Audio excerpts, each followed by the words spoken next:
வருஷா வருஷம் எங்க அம்மாவுக்கு எப்படி கல்யாணம் நடக்குது அப்படின்னு பாக்குற ஒரு பெரிய பாக்கியத்தை அம்மா நம்ம எல்லாருக்கும் கொடுத்திருக்கிறா.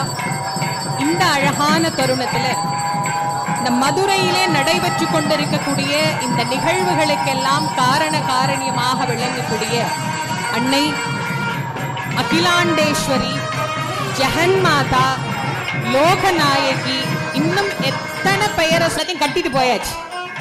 சிவபெருமான் பார்த்தார், குதிரையெல்லாம் கயர் மாத்தி கொடுத்துட்டோம், இனிமே குதிரைக்கு என்ன ஆனாலும் அது உங்கள் பொறுப்பு அப்படின்ட்டார். இதை சும்மா விடக்கூடாதுன்னு சிவபெருமான் ராத்திரி என்ன பண்ணாரு, அவர் கொண்டு வந்தது 1000 குதிரை. மதுரையில ஏற்கனவே இருந்தது ஒரு 1000 குதிரை. அப்படி ஒரு கணக்குக்கு வச்சுக்கோங்களேன். அவர் 2000த்தையுமே திருப்பி நிறைய மாத்திட்டார். நறுகுறி எல்லாம் ஊழையிட்டு கத்துது, ஒண்ணும் புரியல ராஜாவுக்கு. வந்து பார்த்தா குதிரையை இப்படி தேடுறார், அப்படி இல்ல, எல்லாம் இப்படி இருக்கு, எல்லாம் நிறைய இருக்கு. என்னடா இது அதிசயம் அப்படி